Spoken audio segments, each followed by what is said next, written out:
I'm the owner of Corporate Defense Strategies, and this is Michael Glasser, my associate. And today we're going to talk about TSCM, or Technical Security Countermeasures, or what most people refer to as sweeps. Our topic is the real story behind sweeping for eavesdropping devices. We have a couple pieces of equipment here which we will explain to you how they work, and we're going to cover all of the myths and the misconceptions and the truths behind wiretapping and bug detection and locating those through the use of sweeps. We're going to go over tools that are used for sweeps, a discussion of how telephones are tapped, signs that your offices are bugged. We're going to discuss who gets bugged, how corporate spies infiltrate your infrastructure, spy shop toys. Coming in from the airport here, I passed a big spy shop on my way in. It's probably worth a visit to see what they have over there. What to do if you suspect you've been bugged, planning an execution of a successful sweep, and how to protect your company in the future against eavesdroppers. First, we're going to discuss the tools that are used for sweeps. I can tell you that in my 22 years of being in this business, that I've come across a lot of interesting people that are coming in and offering their services, and really what they're doing is what we call in the business a rain dance. Everybody remembers the rain dance that would be done in order to make the skies open up and rain so that the crops would grow. Well, there are people who come in with empty metal boxes and various types of devices that have lights on them that aren't even connected to a Radio Shack kit. And these devices have switches and lights, and they walk around the room like this, just waving them around. Usually the average room takes about 5 minutes, I would say, for a rain dance to be done, and this is what people are doing, trying to convince you that they're actually sweeping the room for bugs and wiretaps. Most of these people wouldn't know a bug or wiretap if it bit them. So we're going to try to explain the difference. Now, there's a number of tools that should be used for the sweep team that's coming in to do a check for your telephones and room bugs. The first device is what's called a time domain reflectometer. Many of you may know what this is. This is a cable fault locator that's connected to the telephone line, be it a Cat5 or an analog line, and it sends a signal from one end of the line up to 2,500 feet down the line. So theoretically, a person who is checking home telephone can send a signal, and it's sending a pulse signal down the line throughout the wiring of the house, through the demarcation point at the house, and down the street to the telephone connection or the pole or the underground wiring. A time domain reflectometer will show you, through the use of sine waves on its graph, every place that there's a break in the cable. So for example, you will see at the point that you're checking this device that perhaps you're 30 feet away from the demarcation point in my example of the house. And if you see other breaks before that, those are other extensions. Well, you're going to check out those extensions and see the distance that they're running from the demarcation point and make sure that there's nothing else there that doesn't belong in there, like, for example, a parasitic or slave transmitter. The second device is called a NearField Detector. A NearField Detector is basically a radio sensing device that is looking for bugs. It's looking for transmitting bugs and helps you to locate where they are. This is usually what you see on television and the movies when people are waving devices around with an antenna. A real radio frequency NearField detector is going to give you signal strength, and this is going to help you when you're playing hotter and colder trying to find out where the bugging device is. The third device which we recommend is a nonlinear junction detector. This is a device that we brought because it's a relatively uncommon device. This is the device that looks like the sponge mop that you might use to clean your bathroom. This stick with the head on it has a carpeted head, so you can use this on the walls. And what this does is it locates nonlinear junctions. Now, some of you may know what that is, and some people may not. A nonlinear junction is defined as a layer of various circuits and diodes and transmitters, as opposed to a beam in the wall, nails in a beam, or some type of metal behind the wall. So if we were to sweep this room before an important conference, we would take this nonlinear junction detector and we would sweep the walls. Now, even if there was a bug in the wall and the bug's battery had died or there was no power to the bug, this device is going to pick it up. How does it do that? It's used to send a signal out from the head, and like radar, it takes the Doppler signal and it sends it back, and you're looking for the second harmonic. The second harmonic would be defined as a transistor or a diode or some type of device that would be contained in a bug, and this is how you find things in walls where nothing is normally present. You also put on a pair of headphones and you listen into the sound, and the sound distinguishes what types of device you're finding, as well as watching the LEDs on the meter. Next device is a spectrum analyzer. That's this. Spectrum analyzer sweeps the entire frequency spectrum of radio frequencies that are known. Today, most spectrum analyzers with the right types of antennas can sweep up to 40 gigahertz, which is very high. Most bugs you'll see are actually low-powered bugs that work on an FM band, but this gives you the range of different types of devices that can be detected. An oscilloscope is also used to test and diagnose any kind of unknown devices that are found. And finally, and probably the most important part of the sweep, is the physical inspection. Physical inspection means plan on getting dirty. Open up the ceiling tiles, go up in the ceilings, get under the desk, look in the garbage, and you have to really take the room apart piece by piece. The time domain reflectometer that we had discussed before is an analysis of the conductor, wire, cable, or even fiber optic cabling by sending a pulse signal into the conductor and then examining the reflection of that pulse. By examining the polarity, amplitude, frequencies, and other electrical signatures of all the reflections, the tampering of the phone lines or any types of bugs will be located. Any device or wire attached will cause a detectable anomaly, and the TSCM technician will then perform a physical inspection at that location. So somebody came up to me before and they said, "Do you have any bugs with you that I can see?" And the answer is that we don't, because even the possession of a transmitting audio device that would be considered a bug is a federal offense.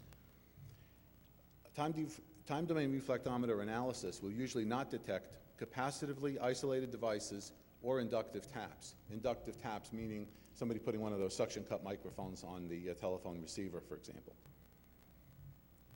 In the case of a capacitively isolated device or an inductive tap, the TDR sweep is always supplemented by a detailed high-frequency crosstalk evaluation and, again, a detailed physical inspection. These are pictures of what you would expect to see on the time domain reflectometer. The signal is put into the device, and you're looking for that break in the line, and it's going to tell you in physical feet how many feet that break is from where you're doing your testing on the line up until the demarcation point.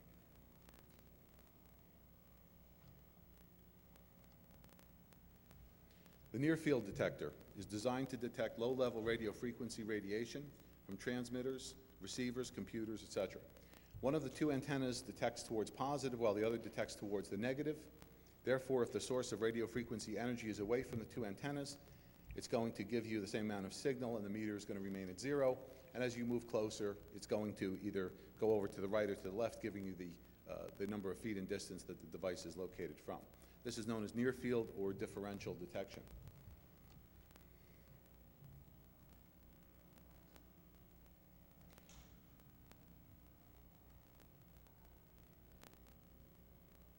We have in the presentation some specific instructions as far as how to use the near-field detector, and I will spare you that exact specification and description. The nonlinear junction detector. This is a device that's only been declassified by the federal government 25 years ago as something that was not available to the private sector. But back in the early 1970s, a method was developed to detect eavesdropping devices through the analysis of the harmonic emissions caused by an illuminating signal which is reflected off of a target. A few years later, this device and method was used by the Super Scout nonlinear junction detector system, which was the first commercially available and patented device. This is made by a company called FXR located in Livingston, New Jersey. The device that we have here is made by ISA of Stamford, Connecticut, for anyone who's interested in purchasing one of these devices. We don't have them outside, but they are $25,000 a piece. So check the limit on your credit card before you order them. But it's an extremely valuable device because it does give you a tremendous amount of information of all types of devices, or even things where, as I said before, that the battery may have died on the device and it will still help you locate it. Spectrum analyzer. We discussed how the spectrum analyzer is evaluating all of the different ranges of radio frequency that are in the room, and this is sweeping from the very lowest to the very highest frequencies. Now, this is going to give you something that is going to take quite a bit of time to run through, because when you consider all the different frequencies that could be present in the room at any one time. There's people in here that have many different cell phones on many different systems. There's people with two-way radios. There's pagers. There's a wireless microphone. And the room is filled with all kinds of radio frequency emission from radio signals, from television signals, and things of that nature. What you have to do is you have to be able to listen to it and discern the differences between all of these signals so you can decide if this is something that could be a threat to your environment. Oscilloscopes, as we discussed, are used to test any suspect devices that are found. You'd be surprised how many times we go up into the ceiling and we find something and nobody can figure out what it is. It's a black box. It may be connected to some wires. It may not be connected to wires. It may have some flying leads coming off of it. It may have nothing. So you want to have your oscilloscope handy so you're able to test any device and identify what it is and to determine if it's a real threat or not. Now, many people will ask me and they'll say, how many times do you really find bugs or wiretaps on a telephone? I mean, people call us in to do these sweeps. They're relatively expensive. They're very time-consuming. They're very involved. How often do we really find bugs or wiretaps? And the answer is not very. If I was to make an unscientific guess, I would say that probably only 1 or 2% of the number of calls that a professional TSCM company gets will result in the positive determination of an active bug or wiretap or similar device being installed at the location. However, what we often find is many different signs that something may have been there previously, or a lot of things showing a great deal of weakness in the building security. Physical inspection. No matter how much technology you have, no matter how many boxes you have with lights and flashing devices, the physical inspection is probably one of the most important things that you can do. And the physical inspection involves going into the target room, getting onto ladders. If you have a suspended ceiling, you have to open up the entire ceiling. You have to put high-intensity lights in the ceiling and be able to examine for any types of hidden bugs, cameras, or things of that nature. You have to take every telephone apart. Even though you're testing the telephone, this black box over here from ISA is a telephone analyzer. You can plug an analog telephone into it. You can plug any kind of digital phone, whether it's for a KSU or a PBX system, and you can plug it in. You can test the lines. You can test the cables. You can test the outlet, but you still need to open it up and make sure that there's nothing there that didn't become disconnected at some time and the device just came apart. It's still necessary to get on your knees on the floor, as I said before, and to get up on the ladder. How are phones tapped? Well, there are a lot of different ways that telephones are tapped, but probably the most common way is using what's called a dropout relay. The dropout relay is something that can be purchased at your friendly neighborhood Radio Shack store. And this is called a telephone secretary, or some type of euphemistic name, that connects a standard tape recorder to the phone line. When any of the phones on that line are picked up, it automatically starts the device and it starts recording onto a tape recorder.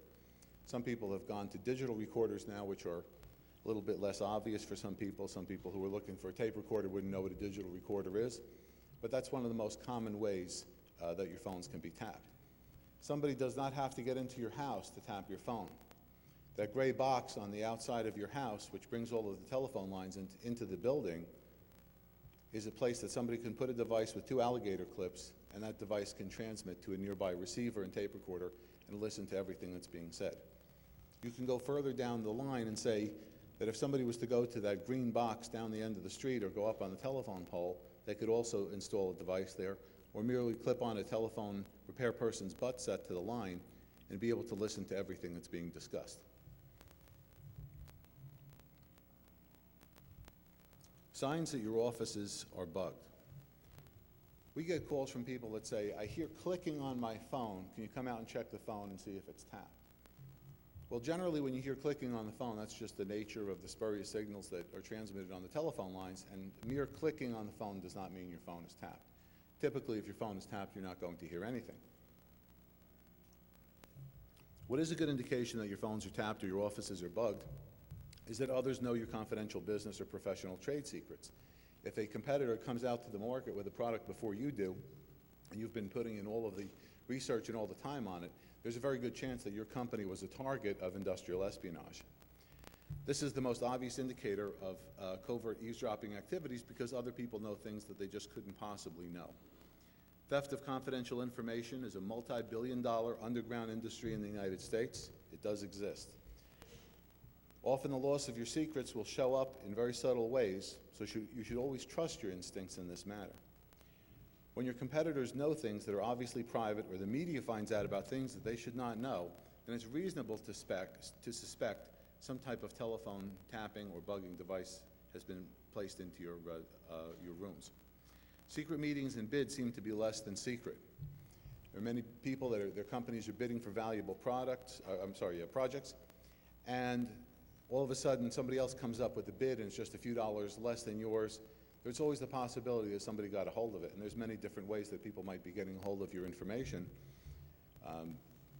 But certainly one of the ways that it could be done is through wiretapping and listening in on your conversations and bugging your rooms. Confidential meetings and bids are very popular targets for corporate spies. How would you like the plans for a corporate takeover you're planning to become public knowledge? Would copies of your product designs be of any use to your competitors? Would it be beneficial for your competitors to know how much you're quoting for the same project? So you have to be very careful, and sometimes it's the less obvious things that present the problem. If this meeting room was supposed to be confidential and we were having a board of directors meeting, and I'm talking on a wireless microphone, that wireless microphone is a bug. And anybody who has a receiver who tunes into that frequency can listen into and record the entire conversation that I'm having or the entire presentation. You notice strange sounds or volume changes on the phone lines. This is commonly caused by an amateur eavesdropper when they're about to attach a wiretapping device like a telephone butt set. Surveillance devices often cause slight anomalies on the phone line, such as a volume shift or just a dropout in volume altogether. Professional eavesdroppers and their equipment usually do not make such noises, so this is going on. It's probably somebody that is an amateur that's doing this. You've noticed static popping or scratching on your phone lines. This is caused by the capacitive discharge, which occurs when two conductors are connected together, like a bug or wiretap being put on the line. This is also a sign that an amateur eavesdropper or a very poorly trained spy is playing with your phone lines. It could be nothing more than a problem with your phone or your telephone instrument, but a TSEM person should check the phone and make sure that everything is secure. Sounds are coming from your phone's handset when it's hung up. This is a really bad sign. This is often caused by hook switch bypass, and what that means is that a person has hot-wired the microphone in your phone so that even when the telephone is on the hook, it's broadcasting all of the conversations of the room through that telephone and down the telephone lines. Your phone often rings and nobody is there. There's a faint tone or a high-pitched squeal or a beep is heard for just a fraction of a second. This is an indicator of a slave device or a line extender being used on your phone line, or some type of harmonica bug, or what they used to refer to as a harmonica tap. Somebody would blow through the harmonica, and in a very similar way that the old Captain Crunch whistle was used by generating a certain tone, the matching tone would cause the device to kick on. It may be a fax machine or a modem calling a wrong number, but again, this is a situation that should be evaluated if you want to make sure that your conversations are secure. You can hear a tone on your line when your phone is on the hook, and we use an external amplifier to examine this. You would have to obtain a recorder start interface box, as I was discussing before, with a voice-activated option and an amplifier. And by connecting the two, you're able to see when you pick up the phone if the voltage drops on the line, or if there's a device that is operated by voice activation. When you start talking, is this something that's going to start the tape recorder? Your AM or FM radio has suddenly developed strange interference. A lot of amateur spies use devices that operate on an AM or FM band. And these signals tend to drift, and they'll also quiet an FM radio that's tuned in the area. Look for transmissions at the far ends at either scale of the FM frequencies and any quiet area within the FM band.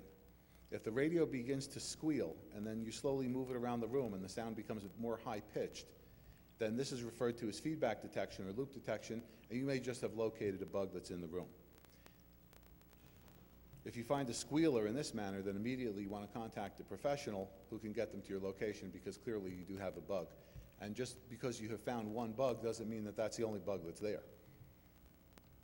Oftentimes people will place one device there as a decoy, and you think you found it and you've removed it from the room, only to find out that there's 2, 3, or more other devices that are in place. Your car radio starts suddenly getting weird. Keep in mind that the antenna your car radio uses may be, and often is, exploited by an eavesdropper, and that such usage may interfere with radio reception. So be concerned if your car radio frequency suddenly starts acting weird. In the same way, your television set, if you start developing strange interference. Television broadcast frequencies are often used to cloak an eavesdropping signal, but such devices also tend to interfere with television reception, typically a UHF channel, and televisions also suck in a lot of RF energy, and because they're very sensitive to nearby transmitters in the area, it's very possible that you can pick up a bug just by watching your television as the picture goes to change.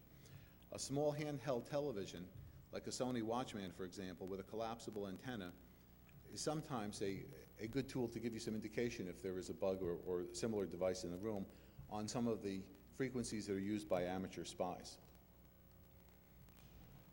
If you've been the victim of a burglary but nothing was taken, professional eavesdroppers often break into targets or homes or offices and very rarely leave evidence of the break-in. However, if you live there, you might realize that something just doesn't look right and things have been moved around. Electrical wall plates appear to have been moved slightly or they've been jarred. One of the most popular locations for hiding eavesdropping devices is inside or behind the electrical plate or a telephone connection.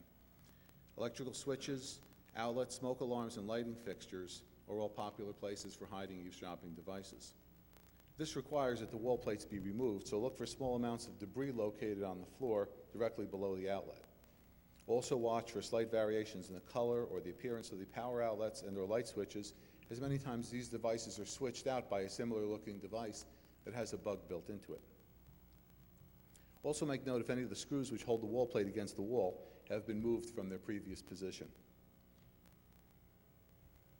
A dime-sized discoloration has suddenly appeared on the wall or ceiling, and it's not the nails popping through the wall on a standard wall board at the house.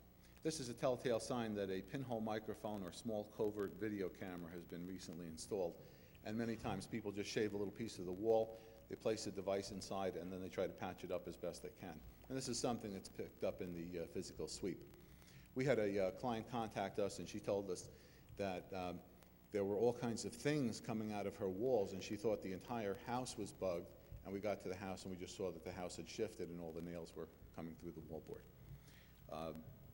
One of your vendors has just given you an electronic device as a gift, such as a desk radio, an alarm clock, a lamp, a small TV, a boombox, a CD player, and so on.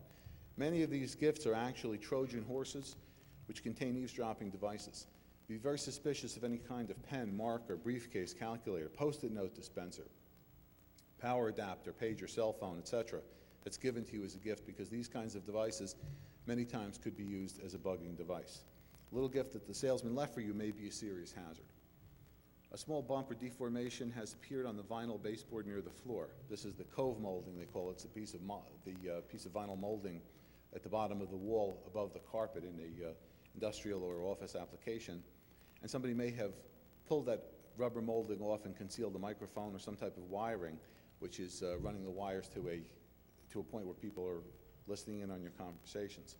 Such deformation will often appear as a color shift or a lightening of the color as you're looking at that piece of rubber.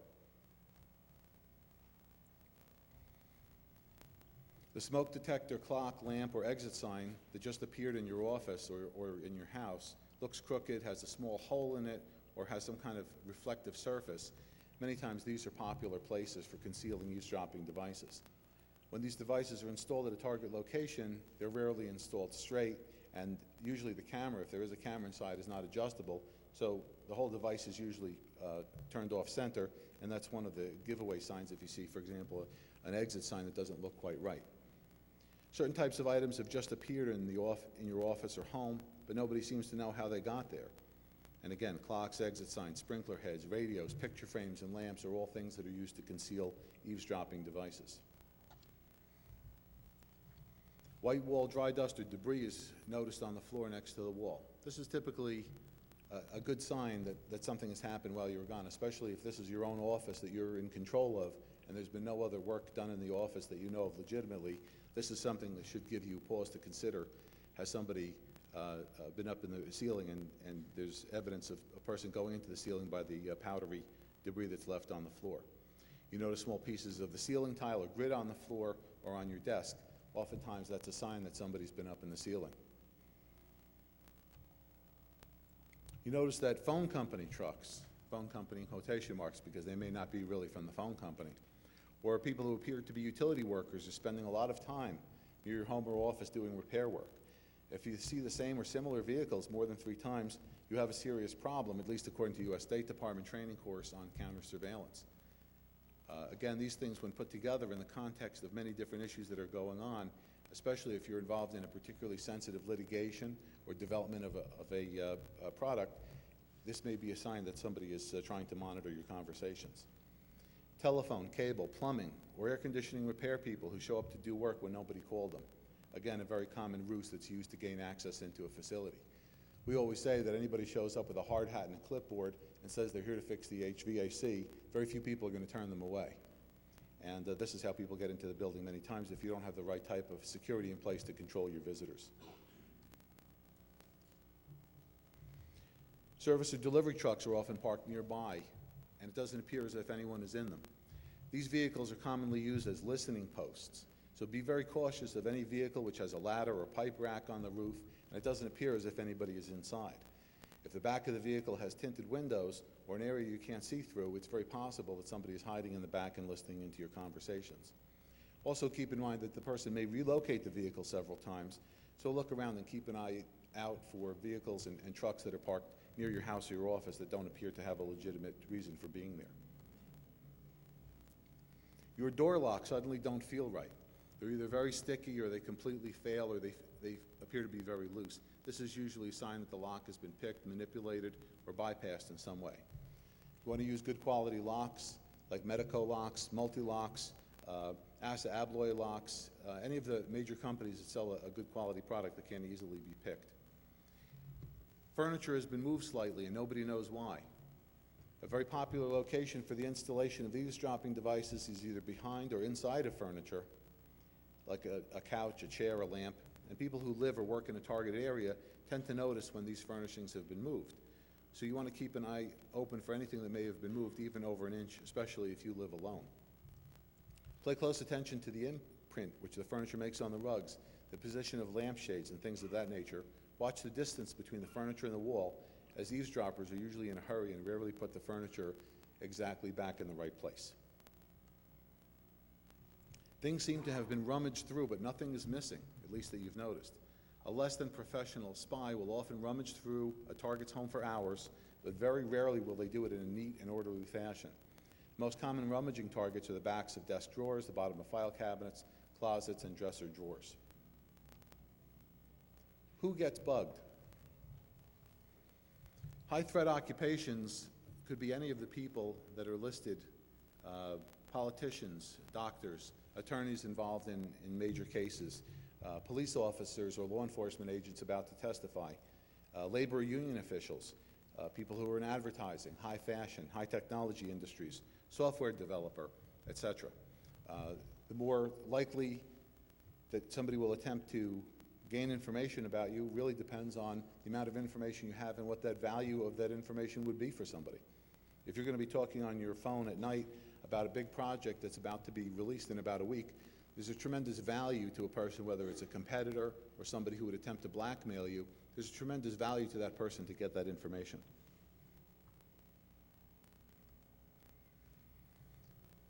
High-threat personal situations. If you're involved in any type of big litigation or lawsuit, you've been questioned, arrested, or arraigned by the police.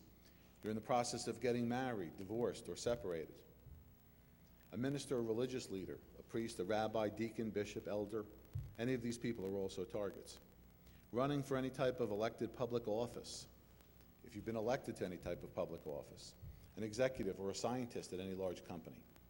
If you recently filed a very large insurance claim, if you've been engaging in political demonstrations or activism, employed by a defense contractor, the Department of Energy, etc. if you believe private investigators have been poking around, or you're in a very high income bracket. Your company has stock which is publicly traded or will be soon. There's a tremendous value to people trying to find out what the initial public offering will be, or if the stock is about to go up or down. I think we can all look at the example of what's happened with Martha Stewart and Sam Waxel as examples of people who found out information about stocks, and there are a lot of people who would love to know this information as well so they can make the appropriate moves. If your company is having labor problems, union activities, or union negotiations are going on, it's almost standard operating procedure at a union when they're going into contract talks and negotiations to sweep the room that the meeting is going to be taken in, because people are concerned that somebody will attempt to eavesdrop on the conversation and decide what can be offered, what will be accepted, and things like that. If your company is involved in any type of major litigation or lawsuit, if your company has layoffs pending, or if they've just happened, if your company is involved in the fashion, automotive, advertising, or marketing industries, these are prime targets. Anyone can be the target of covert eavesdropping.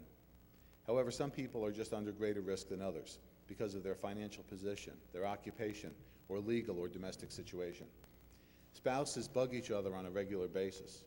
Somebody called me up the other day. They said, "Do you sell bugging equipment?" I said, "No, that's illegal to sell and possess bugging equipment." She says, "But I thought private investigators can get those types of things." So some people are under the belief that if they go to a person that's a private investigator, that they will in some way be authorized to bug or wiretap a phone, and that's simply not true. Parents bug their children. Businessmen bug other businessmen. Scientists bug other scientists. Students even bug their professors. Attorneys bug other attorneys as well as their clients. Insurance companies bug accident victims and other claimants. Construction companies bug other construction companies. Salesmen bug clients. Collection agencies bug debtors. Police officers bug suspects. Executive recruiters bug personnel directors. Rock fans bug rock musicians. Department stores bug customers and merchandise. Many stores that have devices planted, some of them are cameras that you may see, but as they say, you always have to worry about the cameras that you don't see. There are people that put in wireless listening devices in many places around the store. The legality of doing that is certainly in a gray area, but some people don't care about that and they do it anyway. You could be standing there and talking to somebody, and it may be possible that there's a wired microphone there and the person is picking up your entire conversation. Spy shop toys. The U.S. State Department estimates that at least $800 million of illegal bugging and eavesdropping device equipment is imported and installed into corporations in the United States every year. The majority of this equipment is illegally imported into the United States from France, Germany, from Lebanon, Italy, Canada, Israel, England, Japan, Taiwan, South Africa, and a host of other countries. Additionally, anybody with a soldering iron, some basic understanding of electronics, can build and install an eavesdropping device. The raw materials to build such a device could be easily obtained at Radio Shack or salvaged from consumer electronic devices such as cordless phones, intercom systems, televisions, or baby monitors. In the United States, over $6 million worth of surveillance devices are sold to the public each day. $6 million a day. Most of these products are sold from storefront operations, spy shops. People get them from their attorneys and private investigators located in major metropolitan areas: New York, Miami, Los Angeles, San Francisco, Dallas, could even be Las Vegas. This doesn't include the tens of billions spent each year for legitimate eavesdropping products purchased by law enforcement, military, and intelligence agencies. This equipment is commonly sold over the counter, via mail order, and through the internet. Most of these bugging devices cost only a few dollars, but highly sophisticated quality products may be purchased for less than $1,000. In New York City alone, there are over 85 companies which will sell you not only the eavesdropping device, but they would even, under the right circumstances, break into a target office and install a device for the right amount of money. The FBI and other federal law enforcement agencies have repeatedly indicated that they lack the resources and training to enforce or to properly investigate the technical security threat within the United States because of the sheer numbers of it that goes on. Technical surveillance and industrial espionage is a serious problem which can have a very grave impact on your company and your own personal freedoms. What to do if you suspect that you have been bugged? Contact a qualified TSCM firm. Corporate attorneys are usually a good resource for this type of information. The Yellow Pages is typically not. Make contact from a place other than the suspect location. Every time somebody calls me and my assistant tells me that the person thinks that their phones are tapped or the room is being bugged, the first question I ask them is, are you calling me from the place that you think you may be having a problem? And guaranteed, 9 times out of 10, the person tells me that they are. So the best thing to do is get to a phone where it's outside of your office, outside of your building. Take a cellular phone, don't go in your car, get to a different location like a shopping center or a hotel or some type of public place and make a call to a qualified TSCM agency. Simply because if you call us from the phone that could be tapped, it would be very easy for the eavesdroppers to disconnect everything or just to remove a lot of what they have, and then after we've left, come back and put everything back in. You can't really call the telephone company for help. I don't know if there's anybody here from any of the telephone companies. There's no offense intended, but the telephone companies typically do not perform these types of services. If the telephone company does come out, they may just trace some lines, or they just may use some basic pieces of equipment, look for any unusual wiring, but they don't perform TSCM sweeps. You really can't call the police or the FBI. I guess it all depends on where you live, but if you live, for example, in New York City, and you were to call the police department and tell them that you think your phones are tapped, I think you'd be waiting an awful long time for somebody to come down and try to figure out what the situation is. It's the same thing with the FBI. They really are not going to respond to the average person calling them who thinks that their phone might be tapped, and especially if they think the phone is tapped simply because it's clicking or there's some kind of strange noise on the phone. Do not discuss your suspicions with anyone else except on a need-to-know basis. Planning and execution of a proper sweep. First thing that happens is the client secures contact with a company that provides these kinds of services. We also recommend people review the Granite Island Group's website, which is tscm.com, which has related TSCM materials and detailed descriptions of all of the threats, the equipment that is used, and a lot of things that are indigenous to this field. Contact should usually be made away from the suspect facility at a payphone, as I said before, hotel, airport, or some public place like a shopping center. You don't make contact with the phone that you think you might be having a problem with. You don't do it with a cordless phone. You don't do it with a cellular phone that's in the same area. Initial arrangements for a secure face-to-face meeting should be made, and materials, if there are any, could be sent to Granite Island Group, located in Massachusetts, which is one of the top companies that perform these types of searches. Initial meeting and commissioning. Initial and secure face-to-face meeting. The initial meeting should be at a sterile location away from the suspect facility. This way we could discuss in great detail what the problem is without compromising our discussion or what type of search we're going to do prior to doing it. The discussion regarding the client's concerns and their vulnerabilities should take place, as well as the commissioning of the TSCM services, signing a contract, etc. All should be taking place at a room outside of the target location. You have to formulate a plan. I always tell people at the beginning, what do you want to do in case we find something? What if something is actually present if you find that your phones are tapped? What are you going to do? Are you going to remove it? Are you going to feed it false information and try to figure out who put it there? You're going to call the police? You have to decide what you want to do prior to engaging a sweep firm to find these devices for you. Next step is a pre-inspection survey, research, and facility reconnaissance. We would take a look at the facility blueprints, do a radio frequency survey outside of the building, and take a look at the building from the outside, see if there's adjoining offices or buildings that may be able to listen into what's going on, see if there's any suspect vehicles or things connected even from the outside of the building. Next is the vulnerability analysis.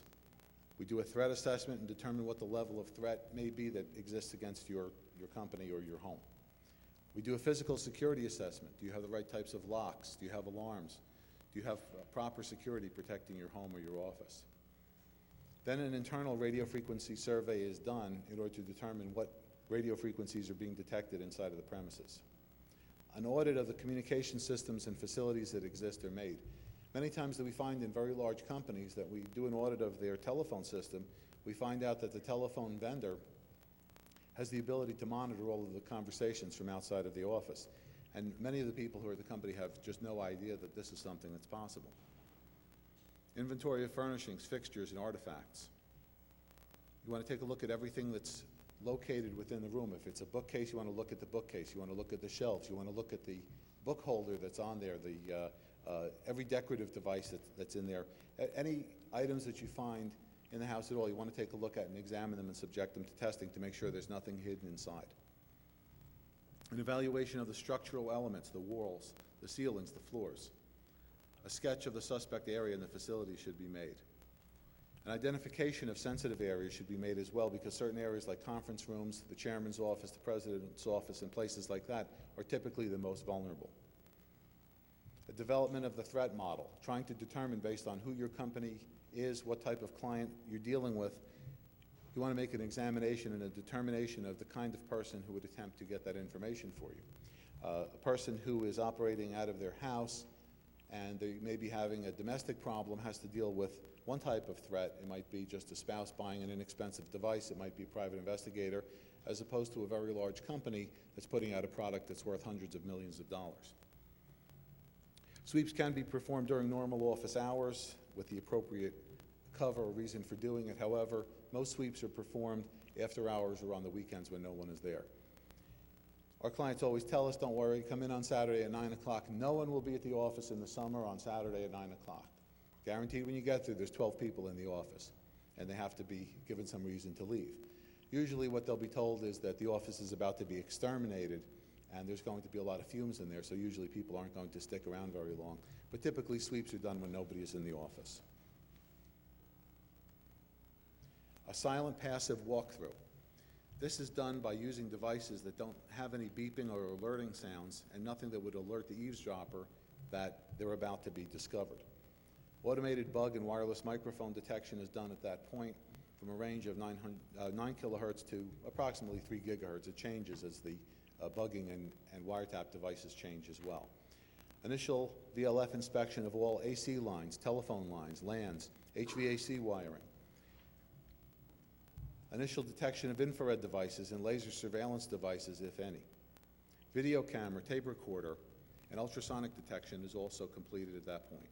And an overt threat detection is made of any other types of devices or people that may be creating an eavesdropping situation. We then make an initial evaluation of the physical security, the locks, alarms, and other things that are in place. Most private investigator, spy shop, and amateur bugs will be detected during this phase. Very popular, and only takes about 4 hours for a brief walkthrough type of inspection. TSEM services above this level starts radically increasing in cost and in terms of difficulty and complexity of the service being provided. Next, a passive inspection is made of radio frequency and light spectrum monitoring. No noise and non-alerting activities only, nothing that would alert the eavesdropper again at this point. We typically have music playing softly in the background, the client's on the phone making calls that are not particularly important. Drapes and blinds are closed so nobody can see what's going on inside. Full passive radio frequency spectrum sweep from 20 hertz to above 110 gigahertz is made at that point. Full passive light spectrum sweep is also conducted at that point, looking again for infrared listening devices or transmitting devices. Most private investigator, spy shop, and even advanced amateur bugs will be detected during this phase. An active inspection is then done. This does make a little bit of noise, however, at this point it usually wouldn't alert a person who's an eavesdropper. Check all electrical outlets. Everybody who's familiar with a baby transmitter knows that by plugging in a transmitter in one room, you're able to plug in the receiver in another room and listen and hear pretty well exactly what's going on. Baby monitors sell for about $40, and it's going to work in the area of any number of offices or homes that are sharing a common transformer. You may have 12 houses on one street, and they're all using one electrical transformer, so you could put a transmitting device theoretically in one person's house, put the receiving device in your house, and be able to listen to everything that's going on. All light switches and fixtures are checked. HVAC controls are checked. Alarm and access contact sensors. Fire system sensors and alarms are checked as well. All phone lines are evaluated and traced back to the central office. Well, you can't go back as far as the central office, but typically you can go as far as 2,500 feet beyond the demarcation point where the phone line comes into the building. All lighting is inspected. All artifacts are documented, recorded, and inspected. Anything that might be sitting on the shelves or anything that's in the room, decorative pen holders on the desk, or any types of things people have on their desks. An initial inspection of all the wall plates, plates for PBXs and for the LAN are also checked. An ultraviolet lighting sweep is also done at this point, and an infrared lighting sweep is done at this point, again, at slightly different settings. A visible spectrum light sweep is done, and forensic light sources and filter sweeps are also performed at this time, again, looking for more and more sophisticated devices as you go to a more and more technical type of sweep. Check for telephone set modifications problems, hot wiring the microphones as we discussed before. Check the PBX software for any kind of hardware or software problems that might exist on the PBX telephone system. Also check the voicemail for any kind of modifications or problems that might exist. Check all computer and LAN connections. Check all laser printer and computer output devices, making sure there's nothing that's broadcasting from those devices to another type of monitoring device. Law enforcement and professional bugs would be detected at this point. Typical threat level is, for corporate offices, is as high as this last type of inspection. Next is another step up. Chirp detection for hidden microphones and other types of transducers by putting in a known sounding device and sweeping the room. You're checking for hidden microphones, tape recorders, infrared, audio, or ultrasonic devices. At this point, you would render the eavesdropping device temporarily inoperative and decide what to do, whether you're going to remove the device, feed it false information, or report it to law enforcement. Inspect all furnishing, desks, chairs, plants, open the ceilings and walls, do a thermal inspection. HVAC and ductwork should be inspected. Acoustical leakage should be tested. A bore scope investigation of all electrical wall plates and boxes that are in the walls. A detailed inspection should be made of all lighting fixtures at this point. Inventory of all conductors, conduits, wall studs, etc. A detailed electromagnetic energy search should be done above 110 gigahertz, and professional eavesdropping devices that would be planted by the most sophisticated eavesdroppers would be detected during this phase. This is something typically done for a Fortune 500 company and a very high-end law firm. At this point, you would now do the time domain reflectometer trace, checking all the telephone system wiring, the computer network wiring, cable television, CCTV, all of these lines, all of these wires need to be tested. Electrical wiring, HVAC controls, the alarms, fire alarms again are tested. PBX, ESS, and SN translation devices should be evaluated if these are present as well. A voicemail system evaluation should be made. Even the Xerox machine needs to be inspected. The fax machine needs to be inspected. Wall floors and ceiling cavities should be inspected. Intense physical inspection of every cubic centimeter of the room at this point needs to be done. And at this level, this is usually done for diplomatic offices, law enforcement, and intelligence agencies that might have the need for these types of services to be done at their location. Typical threat level is at this level for high-end attorneys, defense contractors, and even aerospace firms. Special inspection activities, using the nonlinear junction detector, as we mentioned before, looking for active and passive X-ray devices. Radiographic and fluoroscope inspections can be done if it's warranted at this point. If you're getting a sound or a device from the wall and you can't open up the wall, you may want to do a fluoroscope inspection at that point. Preventative actions that can be taken after the sweep has been done. Seal and dust all cavities, wall plates, artifacts, etc. Install acoustic, ultrasonic, infrared, and radio frequency cloak devices as needed. Install alarms and associated security devices if you don't have the right type. Installation of encryption devices for your telephones and other type of devices, your wireless network, for example. Installation of high security locks, doors, and hinges. Installation of the proper physical security devices, and client education and training. After the inspection, a verbal presentation is made to the client before leaving, and a presentation of a hard copy report is generally prepared within 48 hours. The clients are given a list of corrective actions that need to be taken, and then a follow-up list of follow-up actions should be taken as well. Recurring sweeping services should be done as well in order to make sure that nothing has been planted at a future time. If an eavesdropping device or activity is detected, you want to collect the evidence and documentation regarding the device, notify law enforcement agencies if appropriate. You want to do a forensic identification and analysis device in order to identify where it may have come from or who may have put it there. And counterintelligence and counter-surveillance activities should be formed at that point to find out who's bugging you, who's wiretapping your phones, who the threat is coming from.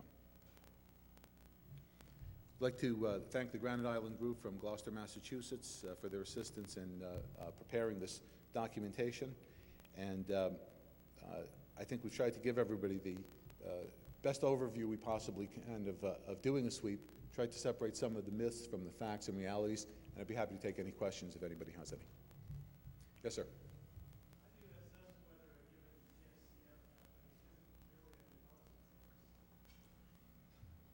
Well, it's a very good question, but I think like any time that you're hiring somebody to do very specific services for you on a high level, you want to take a look at who the recommendation is coming from. If you go to a law firm, and it's a law firm that you trust, you want to ask them if they have a referral to somebody that they think very highly of as well. As I said before, I don't necessarily recommend going into the yellow pages. Yes, sir.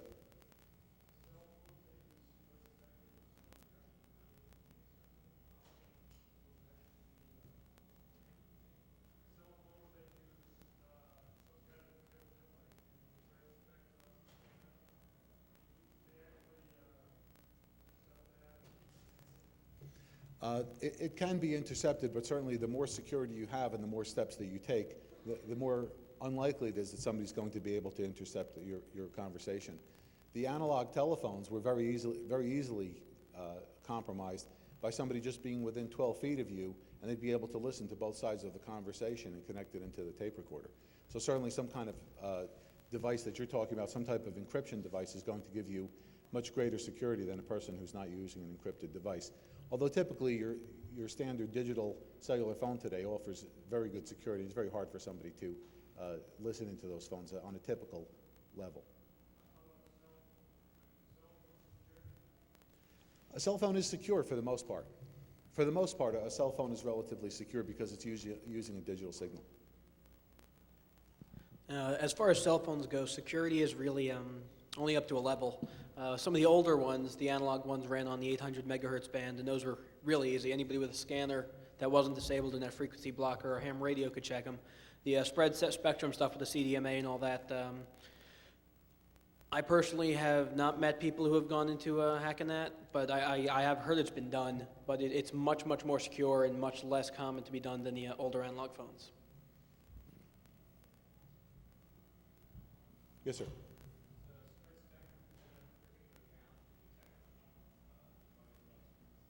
I'm sorry?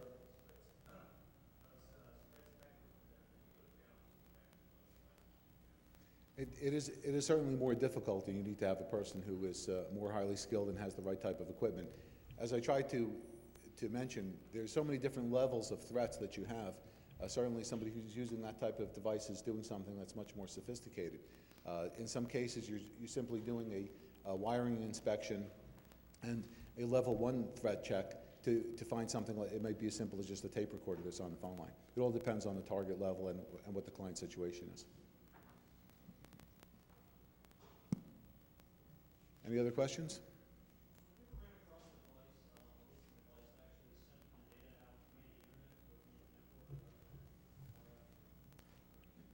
There's a lot of variations of that because there's a lot of very clever people around, and people are taking devices and using them to send not only voice, but they're also using it to send data, so they're able to intercept the network transmission. So that does happen quite a bit.